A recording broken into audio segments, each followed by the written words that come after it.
السلام علیکم ورحمۃ اللہ وبرکاتہ۔ آج ہم سورۃ بقرہ کی آیت نمبر 222 سے 228 تک کی آیات کا مطالعہ کریں گے۔ چلیں ہم شروع کرتے ہیں۔ اعوذ باللہ من الشیطان الرجیم، بسم اللہ الرحمن الرحیم۔ وَيَسْأَلُونَكَ، اور وہ سوال کرتے ہیں آپ سے، عن المحیض، حیض کے بارے میں۔ کل کہہ دیجئے، ہوا وہ اذن تکلیف ہے، فاعتزلوا، پس تم الگ رہو، النساء عورتوں سے، فی المحیض حیض میں، ولا تقربوہن، اور نہ تم قریب جاؤ ان کے، حتیٰ یہاں تک کہ یطہرن، وہ پاک ہو جائیں، فَإِذَا، پس جب، تطہرن، وہ اچھی طرح سے پاک ہو جائیں، فَأْتُوهُنَّ، پھر تم آؤ ان کے پاس، من حیث، جہاں سے، امرکم اللہ، حکم دیا ہے تمہیں اللہ تعالیٰ نے، ان اللہ، بے شک اللہ تعالیٰ، یحب، پسند کرتے ہیں، التوابین، توبہ کرنے والے کو، ویحب، اور وہ پسند کرتے ہیں، المتطہرین، پاک صاف رہنے والوں کو۔ پہلی آیات جو ہیں وہ نکاح کے متعلق اس میں اللہ تعالیٰ نے ذکر فرمایا تھا۔ اب ان آیات میں بتایا گیا ہے کہ کس حالت میں عورت کے پاس جا سکتے ہیں اور کس حالت میں نہیں جا سکتے، کیونکہ پاس جانے کا مقصد محض اولاد کا حصول ہوتا ہے، شہوت نہیں ہوتی ہے۔ حضرت انس رضی اللہ تعالیٰ عنہ سے روایت ہے کہ وہ یہود کے ہاں جب کسی عورت کو حیض آ جاتا تھا تو وہ اس کو اس کے گھر سے نکال دیتے تھے اور اس کے ساتھ نہ کھاتے تھے نہ پیتے تھے نہ اس کے ساتھ گھروں میں رہتے تھے۔ رسول اللہ صلی اللہ علیہ وآلہ وسلم سے اس کے متعلق سوال کیا گیا تو اس پر اللہ تعالیٰ نے یہ آیات نازل فرمائی۔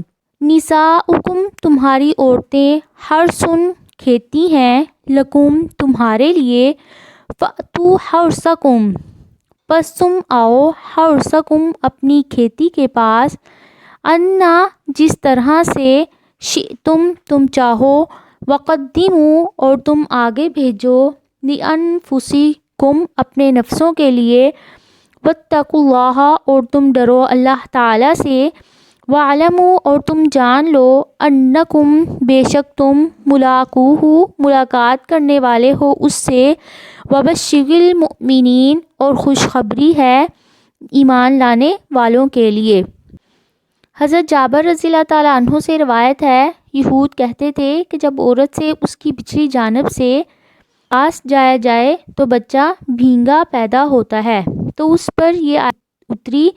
رسول اللہ صلی اللہ علیہ وآلہ وسلم نے فرمایا، وہ شخص ملعون ہے جو عورت کے پاس اس کے دبر میں جائے۔ وقدموا لانفسکم، یعنی اپنے لیے نیک اعمال کو آگے بھیجو۔ نیک اولاد سے مراد انسان کا بہترین سرمایہ یعنی اس کی نیک اولاد ہے۔ ولا تجعلوا اللہ، اور نہ تم بناؤ اللہ تعالیٰ کو، عرضۃً، عار، لایمانکم، اپنی قسموں کے لیے، ان تبروا، یہ کہ نہ تم نیکی کرو، وتتقوا، اور نہ تم تقوی اختیار کرو، وتصلحوا، اور نہ تم صلح کرواؤ، بین الناس، لوگوں کے درمیان، واللہ، اور اللہ تعالیٰ، سمیع، سننے والے، علیم، جاننے والے ہیں۔ یہ آیت اس قسم کے لوگوں کی ہدایت میں دی جا رہی ہے کہ اللہ کے نام کی قسمیں اس لیے نہ کھاؤ کہ نیکی، پرہیزگاری اور لوگوں میں صلح کرانے جیسے نیک کاموں سے باز رہنے کا بہانہ ہاتھ آ جائے۔ رسول اللہ صلی اللہ علیہ وسلم نے عبد الرحمن بن سمرہ رضی اللہ تعالیٰ عنہ سے فرمایا کہ جب تم کسی بات میں قسم کھا لو پھر دیکھو کہ دوسرا کام اس سے بہتر ہے تو وہ اپنی قسم کا کفارہ دے دے اور وہ کام کرے جو اس سے بہتر ہے۔ لا یؤاخذکم اللہ، نہیں مؤاخذہ کریں گے تمہارا اللہ تعالیٰ، باللغو، لغو کے ساتھ، فی ایمانکم، تمہاری قسموں میں، ولیکن، اور لیکن، یؤاخذکم، وہ مؤاخذہ کریں گے تمہارا، بما، اس وجہ سے جو کاسبت، کمایا، قلوبکم، تمہارے دلوں نے، واللہ، اور اللہ تعالیٰ، غفور، بخشنے والے، حلیم، بہت بردبار ہیں۔ لغو کس کو کہتے ہیں؟ لغو کہتے ہیں وہ قسمیں نیت کے بغیر عادت کے طور پر یوں ہی زبان سے نکل جاتی ہیں، ایسی قسموں پر کفارہ جو ہے وہ لازم نہیں ہے۔ وہ قسمیں جو جان بوجھ کر انسان جھوٹی قسم کھا لے کہ میں نے یہ فلاں کام کیا ہے یا نہیں، تو یہ کبیرہ گناہ ہے، لیکن اس پر کفارہ لازم نہیں ہے، اسے یمین غموس کہتے ہیں۔ اور یمین منعقد، مستقبل کے کسی کام پر قسم کھائی جائے تو وہ یمین منعقدہ ہے اور اس پر کفارہ لازم ہے۔ للذین، ان لوگوں میں سے جو یؤلون الا کرتے ہیں، من نسائہم، اپنی عورتوں سے، تربصوا، انتظار کرنا ہے، اربعۃ اشہر، 4 مہینے، فَإِن، پس اگر فاؤوا، وہ رجوع کر لیں، فَإِنَّ اللَّهَ، پس بے شک اللہ تعالی، غفور، بخشنے والے، رحیم، نہایت رحم کرنے والے ہیں۔ وَإِن، اور اگر عزموا، وہ عزم کر لیں، الطلاق، طلاق کا، فَإِنَّ اللَّهَ، پس بے شک اللہ تعالی، سمیع، سننے والے، علیم، جاننے والے ہیں۔ الا کے معنی یہ ہیں کہ مرد قسم کھا لے کہ وہ اپنی بیوی کے پاس نہیں جائے گا، پھر اگر یہ قسم 4 ماہ یا اس سے کم مدت کے لیے کھائے تو اسے اپنی قسم پوری کرنے کا اختیار ہے۔ اگر وہ مدت پوری کر کے اپنی بیوی کے پاس آئے تو اس پر کفارہ نہیں ہوگا، اور اگر مدت سے پہلے ہی آ جائے تو پھر قسم کا کفارہ دینا ہوگا۔ رسول اللہ صلی اللہ علیہ وسلم نے ایک دفعہ اپنی بیویوں سے 1 ماہ کے لیے قریب نہ جانے کی قسم کھائی تھی۔ مدت پوری ہونے پر آپ نے ان سے تعلق فرما لیا تھا اور آپ صلی اللہ علیہ وآلہ وسلم نے کوئی بھی کفارہ ادا نہیں کیا تھا۔ والمطلقات، اور جو طلاق یافتہ عورتیں ہیں، یتربصن، وہ انتظار میں رکھیں، بانفسہن، اپنے آپ کو، 3 قروء، 3 قروء یا 3 حیض تک، ولا یحل، اور نہیں ہے حلال، لہن، ان کے لیے، ان یکتمن، یہ کہ وہ چھپائیں، ما خلق اللہ، جو پیدا کیا اللہ تعالی نے، فی ارحامہن، ان کے رحموں میں، ان اگر کننا ہے وہ، یؤمنن، وہ ایمان رکھتی، باللہ، اللہ تعالی پر، والیوم الآخر، اور آخرت کے دن پر، وبعولتہن، اور ان کے شوہر، احق، زیادہ حقدار ہیں، بردہن، ان کو لٹانے کے، فی ذالک، اس میں، ان ارادو، اگر وہ ارادہ کریں، اصلاحاً، اصلاح کا، ولہن، اور ان کے لیے، مثل، مانند ہے، الذی، اس کے،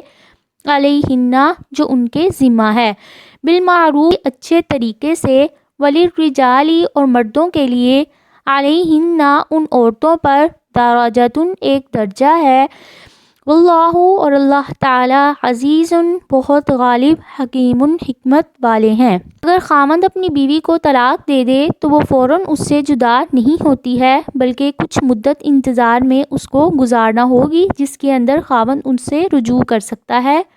اس مدت کے گزرنے کے بعد عورت آزاد ہے، جس سے چاہے نکاح کر لے، اس مدت کو عدت کہتے ہیں۔ یہاں پر ایک مسئلہ پیدا ہوتا ہے کہ اگر کوئی خاوند جماع کے بعد اپنی عورت کو طلاق دے دے اور اسے حیض نہیں آتا ہو تو اس کے لیے پھر اس کی عدت 3 ماہ ہے، اگر حاملہ ہے تو وضع حمل ہے، اگر جماع سے پہلے ہی طلاق ہو جائے تو پھر کوئی بھی عدت نہیں ہے۔ عورتوں کی عدت کا بیان، جس سے خاوند صحبت کر چکے ہوں اور وہ حاملہ نہ ہوں، اور نہ ہی ایسی جنہیں حیض آتا ہو اور نہ ہی وہ لونڈیاں ہوں، تو ان کی عدت 3 قروء یعنی 3 حیض ہے یا 3 طہر ہے۔ اسماء بنت یزید انصاریہ رضی اللہ تعالیٰ عنہ کا بیان ہے کہ پہلے مطلقہ عورت کے لیے کوئی عدت نہیں تھی، تو جب مجھے طلاق ہوئی تو اللہ تعالیٰ نے اس موقع پر طلاق کی عدت کا حکم نازل فرمایا۔ وبعولتہن، یعنی عدت کے اندر اگر خاوند رجوع کرنا چاہے تو عورت کو لازماً ماننا ہوگا۔ وَلَهُنَّ مِثْلُ الَّذِي عَلَيْهِنَّ بِالْمَعْرُوفِ، عورتوں کا بھی معروف طریقے کے مطابق مردوں پر ویسا ہی حق ہے جیسے کہ مردوں کا عورتوں پر حق ہے۔ یعنی اس کا حاصل بحث یہ ہے کہ کہ مردوں کی طرح عورتوں کے بھی حقوق ہیں، مردوں پر بھی لازم ہے کہ وہ اپنی عورتوں کے ساتھ اچھے طریقے سے اور حسن سلوک کے ساتھ رہیں، ان کو نقصان نہ پہنچائیں۔ ہر فریق اس معاملے میں اللہ تعالیٰ سے ڈرے، بیوی خامن کی اطاعت کرے اور ہر ایک دوسرے کے لیے بن سور کر رہے۔ حضرت ابن عباس رضی اللہ تعالیٰ عنہما سے روایت ہے کہ میں اپنی بیوی کے لیے بن سور کر رہتا ہوں جیسے وہ میرے لیے بن ٹھن کر رہتی ہے۔ ضرورت کے وقت ہر فریق دوسرے کے کام آئے اور بیماری میں ہر فریق دوسرے کا علاج اور خدمت کرے۔ یہ تھی آج کی آیات جن کا ہم نے مطالعہ کیا۔